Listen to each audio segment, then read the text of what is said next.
Deen Dayal Shravan foundation మరియు తోట Subbarao rural development society ఆధ్వర్యంలో ఈ రోజు అనగా 20/8/2024 కాకినాడలోని కాపు కళ్యాణ మండపం నందు 200 మందికి నేషనల్ ఫెర్టిలైజర్స్ లిమిటెడ్ వారి సోషల్ రెస్పాన్సిబిలిటీలో భాగంగా ఎన్ఎఫ్ఎల్ న్యూఢిల్లీ వారు 30 లక్షల రూపాయలు విలువ కలిగిన వినికిడి మిషన్లు ఉచితంగా పంపిణీ చేశారు।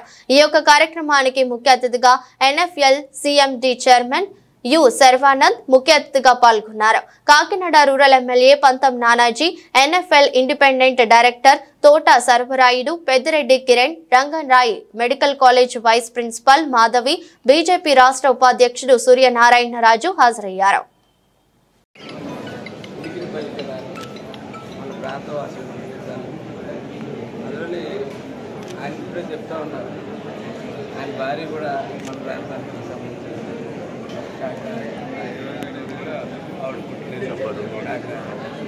అది మన అదృష్టమే అనేక మందికి అదృష్టం ఏ రకంగా కలిసి వస్తుందో మనం చెప్పడం అదే ఉదాహరణ కాబట్టి అది కూడా చేసి మనసు ఉండాలి। అందరూ రెస్టారెంట్లో ఉన్నంత మాత్రం అందరూ చేసి మనసు ఉండాలి। అంత పెద్ద మనసుతో చేసి ఇక్కడ చేసినందుకు పట్టు వదలకుండా మా బావగారికి భారతీయ జనతా పార్టీ అవకాశం ఇచ్చినప్పుడు ఆ అవకాశాన్ని సద్వినియోగం చేసుకుంటూ ముందుకెళ్తే సర్వారానికి మా ఎన్డీఏ తరఫున చేస్తామని మరిన్ని ఇలాంటి కార్యక్రమాలు ఎందుకంటే రాష్ట్రంలో ప్రజల యొక్క సహకారం సంస్థల యొక్క సహకారం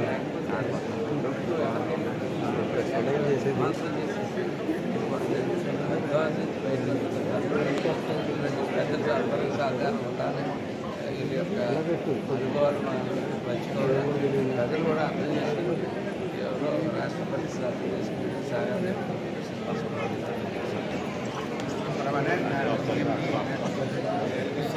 Part of our corporate social responsibility and also part of our government.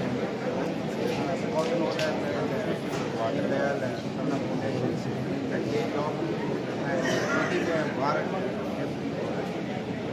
supplying hearing aids to hearing impaired persons. In that sense, I am so happy to be part of this and I am so glad to be. Thank you. ఈరోజు మూడవ విడతగా దీన్ దయాళ్ శ్రవణ foundation తోట Subbarao rural development trust సంయుక్త ఆధ్వర్యంలో మూడవ విడతగా చాలామందికి వినికిడి మిషన్లు ఇవ్వడం జరుగుతుంది। ఇప్పటి వరకు మా సిఎండి గారి ద్వారా సుమారు 70 లక్షల రూపాయల వరకు కొత్త మెటీరియల్ ఇవ్వడం జరిగింది। దీనివల్ల చిన్నపిల్లలు జీవితాల్లో వెలుగు వస్తుందని వాళ్ళు కాళ్ళ మీద వాళ్ళే నిలబడి వాళ్ళ జీవనం వాళ్ళే సాగిస్తారనే ఆశతో ఈ కార్యక్రమం చేయడం జరుగుతుంది। ఈ కార్యక్రమానికి వన్నీ తెచ్చిన పంతం నానాజీ గారికి ప్రత్యేక ధన్యవాదాలు।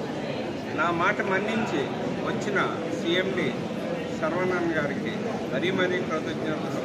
ఇదే కార్యక్రమం రామాంజనేయులు గారు, చైర్మన్ రామాంజనేయులు గారు ఈశాన్య రాష్ట్రాల్లో కూడా చేస్తూ ఉన్నారు। ఆయన ఆశయం పరిపుష్టి కావాలని కోరుకుంటున్నాను। జై హింద్, జై భారత్।